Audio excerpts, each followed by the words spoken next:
Secretaria de Estado de Saúde, a SES, de Mato Grosso, instituiu a Sala de Situação para coordenar respostas rápidas a emergências climáticas e sanitárias. O objetivo é assegurar que a SES terá respostas rápidas em situações de desastres, como incêndios florestais, secas intensas, enchentes e outras situações de risco. Para tratar deste assunto, está aqui, no Nossa República desta semana, a secretária adjunta de Atenção e Vigilância, Alessandra Moraes. Secretária Alessandra Moraes, seja muito bem-vinda ao Nossa República. Muito obrigado por ter aceitado o nosso convite. Eu que agradeço a possibilidade de usar o seu espaço para poder conversar com a população mato-grossense. Eu queria começar já querendo entender qual é o objetivo da Sala de Situação, criada aí pela SES, aqui em Mato Grosso, para tratar de situações envolvendo desastres naturais ou não, enfim, que possam atingir a população. Então, o objetivo dessa sala foi sistematizar um trabalho que já vinha sendo feito desde o ano passado. A Secretaria de Saúde, através da vigilância, ela já realizava esse monitoramento, porém, era um monitoramento que ocorria da unidade, comunicando aos demais órgãos do Estado, as nossas unidades, é um trabalho não alinhado, digamos assim, fixo de resolutividade entre todos de uma maneira mais ágil. Com a instituição da sala de situação, neste momento, esse trabalho ele torna mais célere, porque o grupo está reunido, a decisão passa imediatamente desse grupo para o gestor poder aí fazer todas as decisões que ele achar viável para aquele momento. Há uma comunicação mais rápida dos setores da Secretaria Estadual de Saúde, das nossas próprias unidades, para com o gestor, para que ele possa tomar uma decisão mais rápido. Por exemplo, nós estamos, desde o ano passado, alertando os serviços em relação às ondas de calor que vêm ocorrendo em tempo. Estas ondas de calor, elas trazem para o serviço público um momento onde as unidades de pronto atendimento precisam estar alertas, exatamente porque vai aumentar a demanda em relação ao atendimento, principalmente de idosos e crianças, que são os grupos que mais sofrem com essas ondas de calor. Então, naquele momento, a vigilância emitia o alerta, tanto para a Defesa Civil, Secretaria de Meio Ambiente, os nossos serviços de pronto atendimento, as secretarias municipais de saúde, para que as UPAs estivessem alerta e pudessem, nesse momento, estar atento à entrada desses grupos frente a esse período. O nosso serviço de SAMU já estava alerta, entendendo que nesse período ele teria uma demanda maior dessa população, dessas ocorrências, e estaria atento e preparado para poder resolver e solucionar esses problemas. Então, neste momento, a sala de situação, ela vem trazer mais objetividade, rapidez, celeridade na tomada de decisão, aí, tanto do gestor estadual quanto do gestor municipal, já que nós temos em muitos territórios específicos situações ainda mais complexas, como, por exemplo, nós tivemos aqui no território do município de Barão de Melgaço, a queimadas, uma intensidade de queimadas em áreas indígenas, e associado a isso, a estiagem. Então, com a sala de situação atuando, nós pudemos aí auxiliar e assessorar esse gestor municipal na tomada de decisão, de olhar para a sua rede de serviço, melhorar a sua rede de serviço, e assim mesmo poder ser acessado desse gestor para o gestor do Estado, para que ele pudesse fornecer auxílio, medicamentos, o decreto de emergência que o município acabou realizando e o Estado referendando esse decreto. Então, a sala de situação ela tem o objetivo de dar uma celeridade a uma resposta que o Estado precisa dar. Essa sala de situação que é coordenada aí pela Subsecretaria ou Secretaria Adjunta de Atenção e Vigilância, ela vai agir sempre em situações relacionadas ao clima, desastres naturais ou até desastres provocados mesmo. De que maneira, o que aciona a sala de emergência? Quer dizer, para que ela... Nós tivemos esse ano que até agora, no início das chuvas, uma situação extremamente difícil, não só pelo calor, mas também pelas queimadas, pelo volume de fumaça. Praticamente em todo o estado nós vivemos uma situação que há muito tempo não se via, né? Eu me lembro que há 20 anos atrás ainda a gente convivia com aquela bruma seca que era a fuligem, que ficava no ar, mas era uma coisa, embora ruim, mas não tinha a intensidade e o tempo que nós tivemos esse ano. Essas experiências climáticas, essa situação de clima extremo, ela exige uma atenção diferenciada do poder público? A sala de situação ela é um instrumento que pode ser usado para situações adversas, digamos assim. Quando o Estado se vê frente a uma problemática onde ele precisa ter um consenso de um grupo maior, então ele pode usar dessa estratégia que é a sala de situação. No momento da pandemia, a Secretaria iniciou uma sala de situação e logo nós transformamos essa sala de situação num comitê que foi o COI, que era um comitê de operações emergenciais. E esse COI aí, num volume de um grupo muito maior, mais robusto, para tomadas de decisão.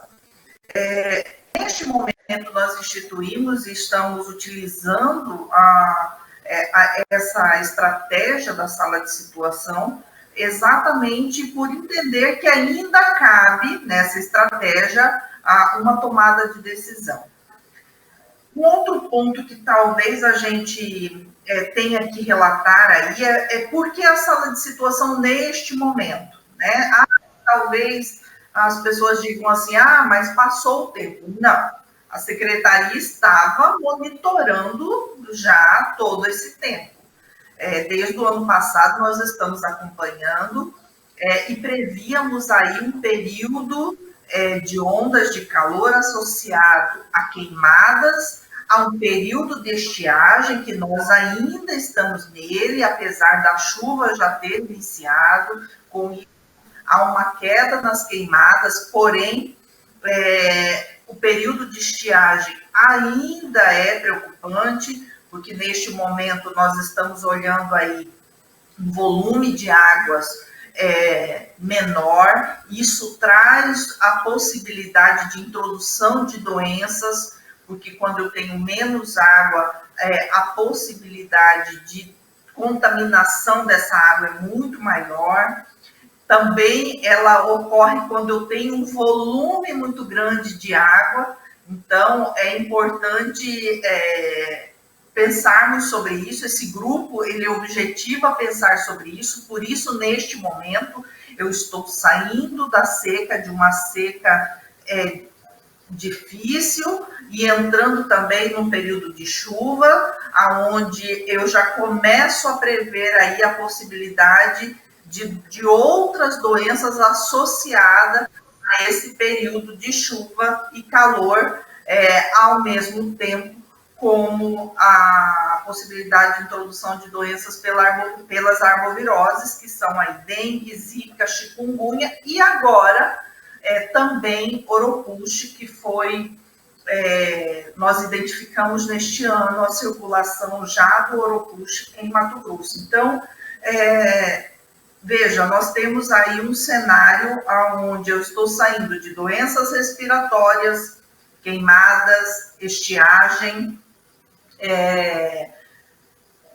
para a introdução de chuvas com possibilidade de novas doenças associadas a esse calor e chuva ao mesmo tempo. Então, esse grupo, ele pretende pensar sobre isso para melhorar o nosso planejamento e as ações que a gente tem que fazer. Isso significa, secretária, que já vai haver um preparo para essa possibilidade, embora ocorra essa mudança de seca para o tempo úmido, mas com incidência de doenças, como a senhora citou, de dengue, chikungunya, etc., essa perspectiva já mantém a sala de situação funcionando, no sentido já de detectar e já de sugerir ou de já tomar iniciativas no sentido de agilizar o atendimento ou atuar preventivamente nessa situação? Sim, exatamente.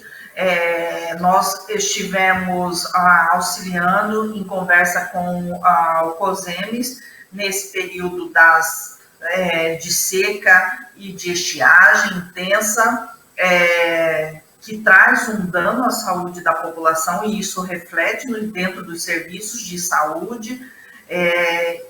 Porém, agora a nossa preocupação, nós estamos numa transição aí dessa preocupação, pensando, ainda lidando com esse calor excessivo, porém, agora associado à chuva, já trazendo um outro cenário de possibilidades já de doenças como a dengue, como a zika, como o chikungunya e o Oropush, que Mato Grosso ainda não enfrentou de forma através de surtos ou de um aumento significativo dessa doença, porém há uma perspectiva sim da possibilidade da ocorrência dessa doença, visto que o estado do Amazonas teve um surto por Oropush no final do ano, e eles ficaram, naquele momento, pensando que a doença era dengue,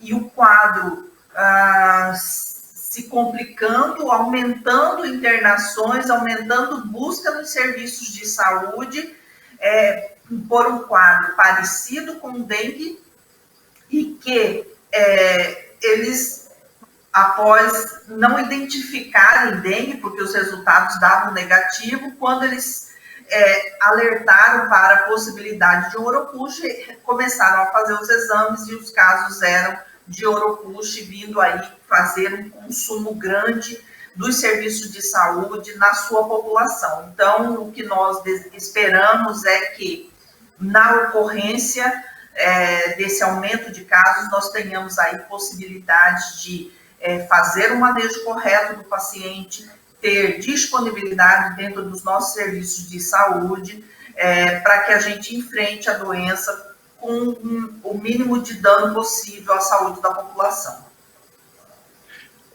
Secretária, é impressionante como é importante isso, né? A gente não tem dimensão, mas tendo essa visão do que pode acontecer e do que provavelmente vai acontecer, é possível já se prevenir em termos de organização para o combate dessas doenças e no sentido de medicamentos e tudo, né? Dá para ter um planejamento, né?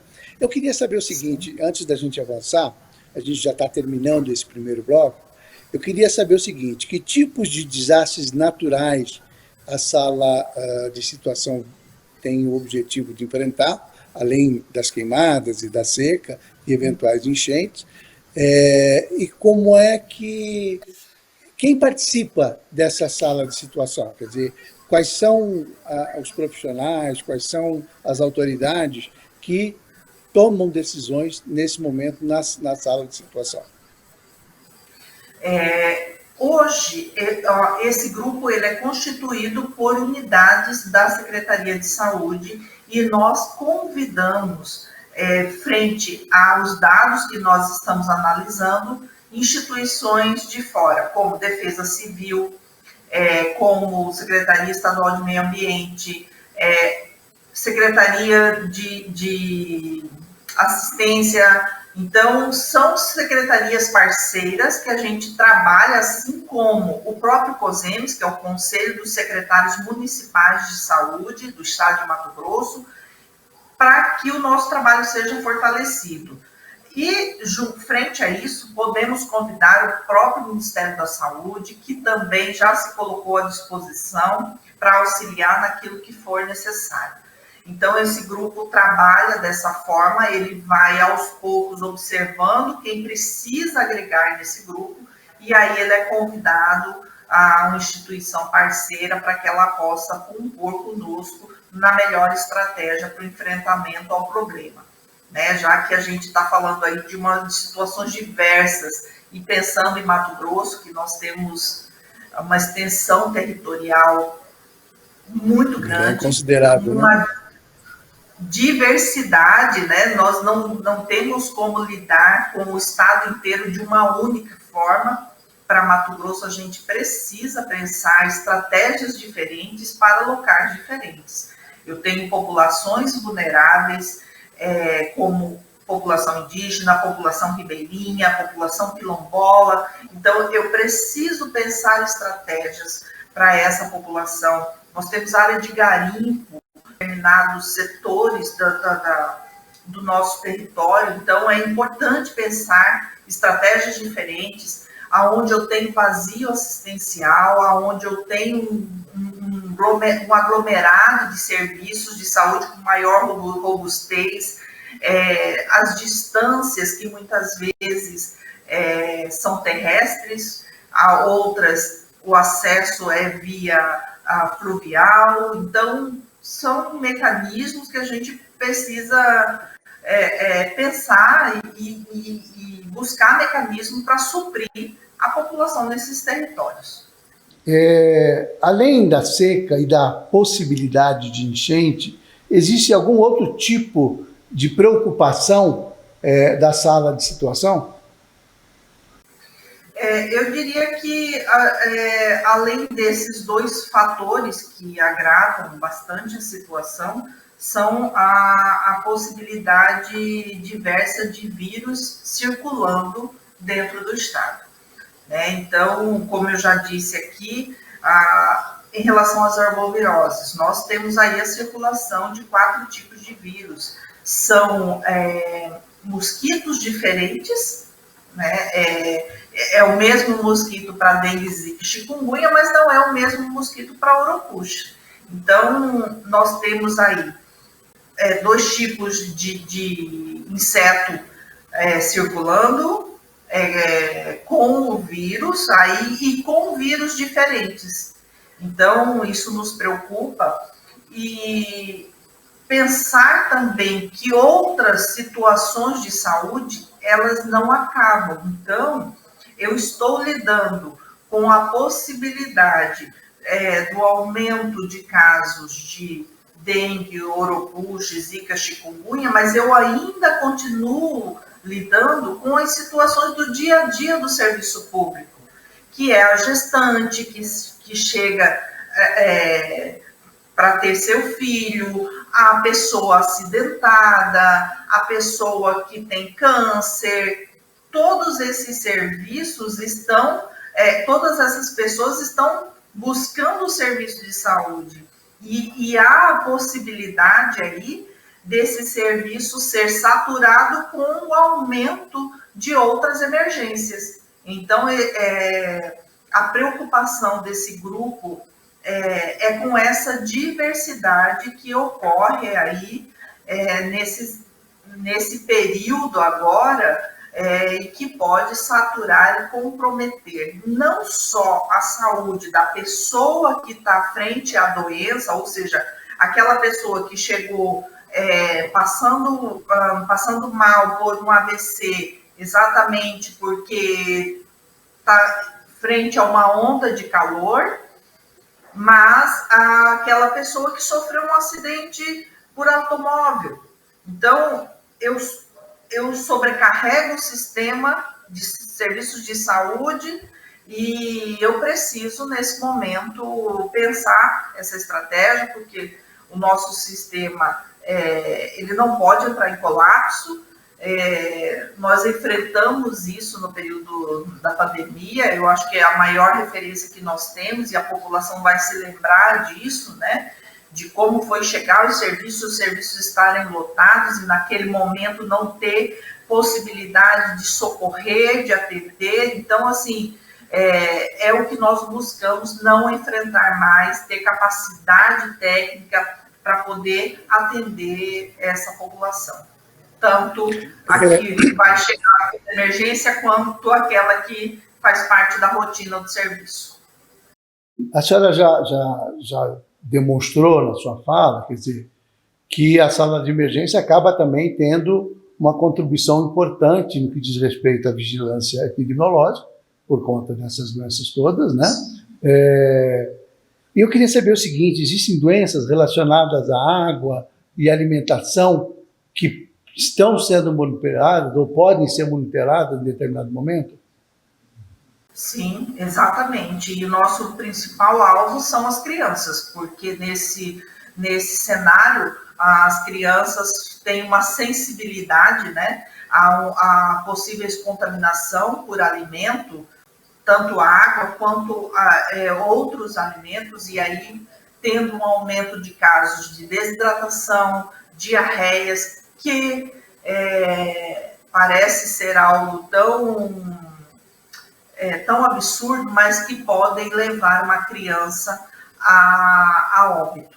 Então, frente a esses casos de doenças relacionadas ao consumo da água, nós temos sim, com certeza, os surtos de diarreia, as desidratações, né? Crianças que muitas vezes chegam ao nosso serviço desidratados pelo calor excessivo, pelo baixo consumo de água, e quando consomem a água, muitas vezes essa água está aí contaminada. Porque nós sabemos a realidade do nosso estado, do nosso interior, muitas famílias, muitas populações consomem água direto de rios ou de captação natural. Então, nesse momento, sim, as nossas equipes trabalham aí também com supervisões dentro das ETAs, tanto da Baixada Cuiabana quanto de outras localidades do nosso estado, exatamente para garantir aí a rastreabilidade da qualidade dessas águas e assim evitar essas possíveis surtos de diarreia, contaminações e circulação de outros vírus, que a gente sabe que para crianças é muito rápido. Então, principalmente criança que está em idade escolar, em creches, se eu tenho um surto aí por diarreia, a possibilidade de contaminação de outras crianças se alastra, há problemas virais que podem ainda intensificar isso nesse grupo. Então, a gente precisa pensar nisso para cuidar desse público que é muito sensível. Secretária, a senhora me remete à necessidade de um outro questionamento. Quer dizer, essa ação da sala de situação da Secretaria Estadual de Saúde, ela acaba, obviamente, que apurando dados e detectando essas situações de vulnerabilidade em áreas diversas. E mostra, por exemplo, a necessidade de saneamento básico em determinada região, em determinada cidade, a necessidade de investimento. Quer dizer, além de dar esse tratamento emergencial, de ter uma ação estruturada, planejada por parte da saúde pública, ela ainda consegue informações sobre, olha, isso aqui está sendo motivo ou dando causa a, por exemplo, surtos de diarreia. Estou pegando esse exemplo porque me parece óbvio. Existe esse subproduto da sala de situação, quer dizer, de indicar às secretarias, às prefeituras, a necessidade de providências que vão além do remédio e do tratamento médico, que cabe mais na área da prevenção. Por isso a importância da participação do Conselho dos Secretários Municipais de Saúde, né? Exatamente porque essa conversa, ele não é um produto específico, um objetivo específico do grupo, porém, ele aparece muito nas nossas conversas, é evidenciado aí pelos dados, pelas ocorrências, e a importância de participação do município exatamente porque esse município ele precisa levar essa conversa mais profunda, assim como a secretaria, os técnicos das SERES, né, da Secretaria Estadual de Saúde, traz isso para o seu gestor maior. Esse grupo do Conselho de Secretários Municipais leva isso para o seu gestor maior também, apontando essas necessidades para que ele possa aí tomar as medidas necessárias em relação a isso. É claro que a gente sabe que em relação à questão de infraestrutura, de melhoria de qualidade, há um tempo de resposta muito mais longo, muitas vezes, exatamente porque há uma necessidade de um planejamento melhor das causas, da necessidade de se fazer, dos contratos, enfim. Mas, sim, o grupo leva essa demanda também como um subproduto, digamos aí, daquilo que ele encontra dos seus achados frente aos problemas de saúde. É claro que tudo isso é apontado oficialmente a esses gestores e ao próprio gestor estadual. Sobre a questão do saneamento, se existe algum programa ou existe alguma ação da Secretaria de Saúde no sentido de financiar, propor, instrumentalizar as prefeituras de alguma maneira para que façam o dever de casa, para que cuidem do saneamento básico, do tratamento da água, do tratamento dos resíduos sólidos. Isso não é uma ação específica da Secretaria de Saúde, porém, seria mais da Secretaria de Cidades, mas a Secretaria de Saúde, ela faz essa conversa da importância disso nos diversos espaços. E quando eu digo diversos espaços, eu estou falando de comitês, de conselhos, aonde nós temos papel aí de assentamento mesmo, de conselho, para poder levar isso. A Secretaria Estadual, ela participa hoje de conselhos de meio ambiente, junto à SEMA, principalmente, temos um fluxo aí bastante alinhado com a Secretaria de Meio Ambiente, a Secretaria de Cidades, eventualmente nós fazemos aí conversas exatamente para que problemas sejam também debatidos sobre a ótica da saúde, né, da importância disso e do quanto que isso reflete nas ações de saúde. A Secretaria de Saúde, é claro que ela tem um portfólio de outras medidas mais, digamos assim, mais urgentes, mas essa pauta também é uma pauta que faz parte das nossas demandas, e principalmente as áreas dos nossos comitês, onde nós compomos aí com Secretaria de Meio Ambiente e outras secretarias a discussão em relação a isso e da importância disso. E, efetivamente, ela não tem um papel, projetos de financiar nesse sentido, porque a Secretaria ela tem outros pontos e todos nós sabemos que a Secretaria de Saúde, fazer saúde é muito caro, né? Ela já tem um custo bastante elevado aí para hoje o nível de assistência que nós estamos impondo ao Estado de Mato Grosso.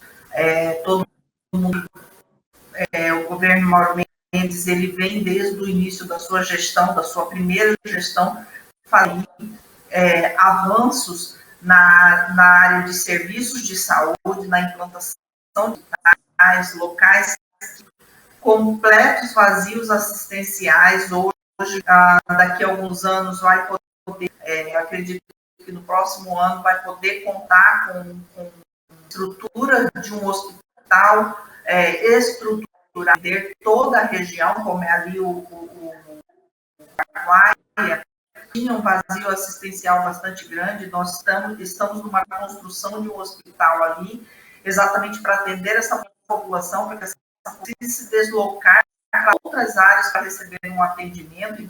Então, temos aí feito investimentos sobre todo o estado, olhando as necessidades de cada região e fazendo para essa região a implementação da melhoria do serviço de saúde, e isso tem nos auxiliado bastante no enfrentamento a essas emergências e na possibilidade aí de aumentos, muitas vezes imediatos, surtos, ter possibilidade de aumentar leitos, diminuir leito frente a emergências de saúde. Isso é uma facilidade que nós temos atingido exatamente pelo aumento da estrutura de saúde dentro do Estado. Secretário, a sala de situação é uma instituição permanente dentro da SES, temporária. Como é que funciona isso? Ela pode ser, de repente, olha, nesse momento não temos nenhuma situação de emergência, não vai ter a sala funcionando. Ou ela é permanente, ou só enquanto durarem as emergências? Ela é temporária. Aí, assim, as pessoas podem perguntar, mas o que acontece? Depois não monitora? Não, monitora. A gente monitora, só que, como eu disse no começo, nós fazemos um monitoramento do início do ano, fomos identificando, fomos percebendo as mudanças, as alterações, emitindo alertas, mas chegou o momento que a gente percebeu a necessidade de que o grupo trabalhasse mais junto e não somente um emitindo alerta para o outro, dizendo o que vai fazer, mas de uma coordenação de resposta. Esse grupo, então, ele é temporário, a gente identificando que não há mais a necessidade de permanecer juntos, nós, então, desfazemos esse grupo e esse grupo passa a atuar de forma mais, digamos, não com tanta intensidade como ele tem atuado neste momento, de processar informação, de buscar informação em tempo real para poder dar resposta. Mas acaba que a sala de situação funciona quase como um gabinete de planejamento, né? Quer dizer, acaba sendo algo necessário aí a médio e longo prazo. Eu queria... achei que a gente está falando sobre um tema específico, eu não sei nem se é exatamente da sua área, mas tem um assunto que eu que sou jornalista aqui há mais de 30 anos, que acompanho Mato Grosso, acompanho todas as áreas. Tem uma situação na área de saúde que é recorrente, que tem muito tempo e que não se resolve, que é a questão de algum tipo de tratamento ou de encaminhamento por parte da saúde estadual, de combate e de tentar terminar com essa coisa da hanseníase.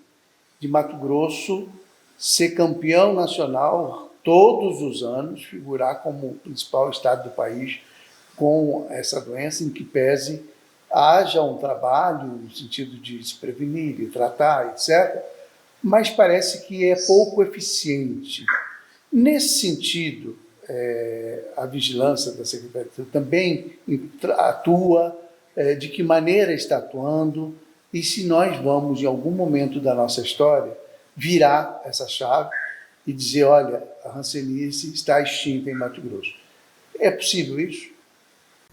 É possível, sim, e a equipe tem trabalhado nessa,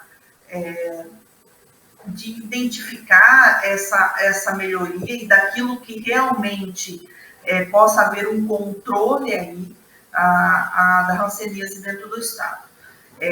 Nesses dias, realmente, nós temos movimentado muito esse grupo para pensar, ressignificar o plano de enfrentamento à hanseníase dentro do Estado.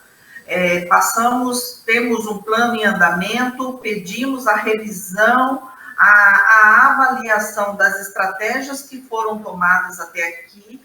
A gente sabe que um grande gargalo disso tudo para essas doenças, que são doenças negligenciadas, como hanseníase, TB, dessa condição também, nós sabemos que a pandemia trouxe, principalmente para essas doenças, piorou ainda mais a sua situação. Então, eu deixei de fazer aí durante 2, 3 anos diagnósticos, e esses diagnósticos começam a aparecer agora, e aparecem casos muito mais graves, casos ainda mais espalhados na população, e nós temos feito diálogos aí exatamente para que a partir de 2020 tenhamos aí toda uma reordenação da nossa rede de cuidado em relação à hanseníase, melhorando o nosso diagnóstico e principalmente melhorando o nosso tratamento. Porque um dos grandes pontos, as pessoas dizem assim, mas Mato Grosso é sempre endêmico. E eu digo assim, Mato Grosso faz diagnóstico. Esse é o nosso diferencial. Nós trabalhamos diagnóstico dentro do Estado. E sabemos e conhecemos que muitos estados não têm o nível de diagnóstico de hanseníase como o Mato Grosso tem. Talvez seja por isso que outros estados não apareçam no nível ao tanto de pessoas com a doença como nós temos. Esse é um dos fatores, mas a gente sabe que tem outros aí associados a diversos fatores, como a condição do ambiente, que alitera mais para a gente essa condição, porém, nós temos visto que o nosso problema em relação ao tratamento da doença, a manutenção do paciente, tratando para que ele entenda que o tratamento faz com que a doença deixe de ser transmitida, não tem sido cumprida a rigor. Então, nós temos um aumento do nosso abandono no tratamento, e isso causa ainda mais problema, porque a pessoa que poderia deixar de transmitir, se ela abandona o tratamento, ela volta a ser reinfectada e passa a transmitir, essa doença volta a causar novamente todos os fatores dentro da condição de saúde dela. E nós temos trabalhado aí com os nossos serviços para que o manejo desse paciente, do paciente de hanseníase, seja melhorado dentro dos nossos serviços de saúde.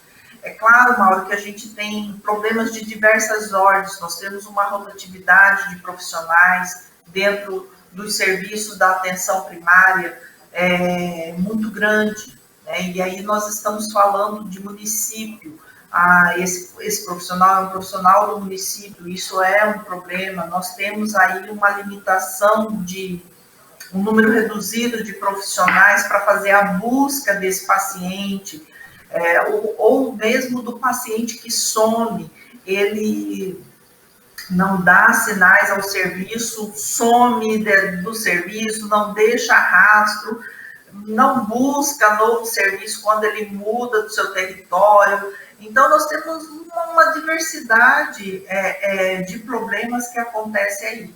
Se eu tenho um volume grande... O que efetivamente causa a hanseníase? Quer dizer, ela é transmissida, tem um momento que ela transmite pessoa por pessoa, pelo toque, enfim. Mas eu quero saber o seguinte, o que dá origem a essa doença? Nós temos como combater uma causa original dessa doença ou não?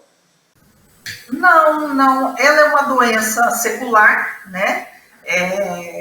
E a gente sabe que a transmissão dela é pessoa a pessoa. E hoje nós temos, e eu vou te dar um exemplo. Por exemplo, dentro de uma casa, dentro de uma família, com 5 pessoas, ela é uma doença silenciosa. E aí, assim, antigamente, falava-se muito de manchas brancas. Hoje, nós já dizemos assim, olha, não se atente só para as manchas, se atente para a falta de sensibilidade. Olhe, né?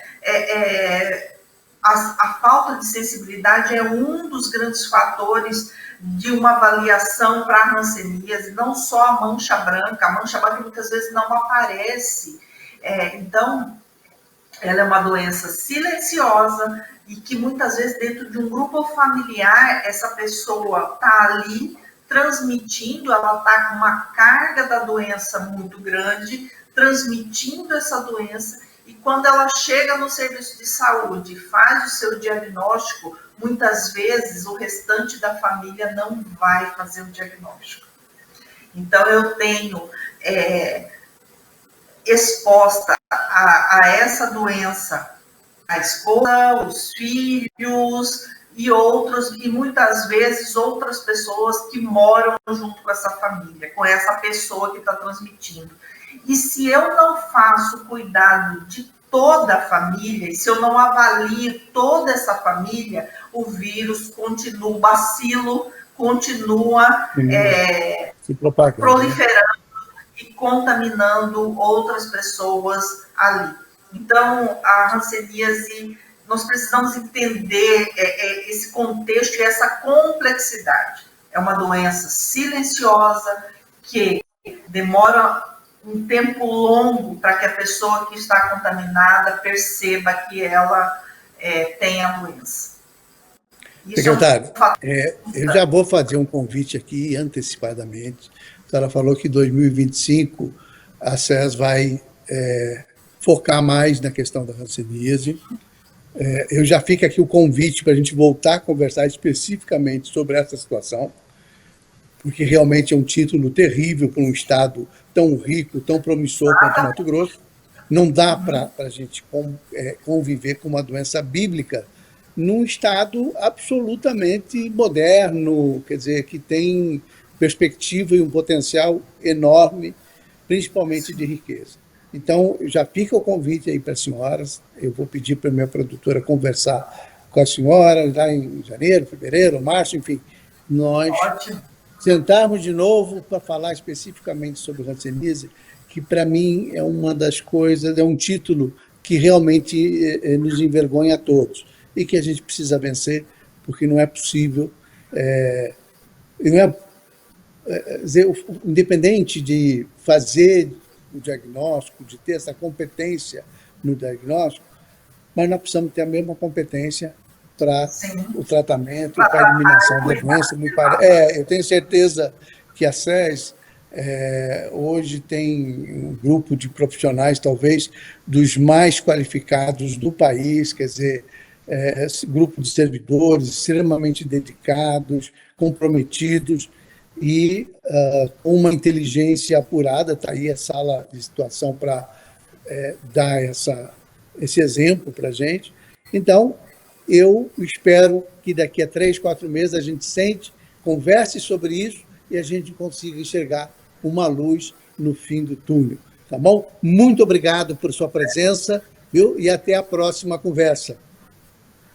Eu agradeço o convite, fico à disposição e obrigada pelo espaço para esclarecer a todos sobre os nossos trabalhos, nossas ações, e a Secretaria Estadual de Saúde está sempre à disposição. Muito obrigado. Nós vamos ficando por aqui. Até a próxima semana com uma outra entrevista tão importante como esta com a secretária adjunta de Atenção e Vigilância, Alessandra Moraes. Um grande abraço. Até a próxima semana.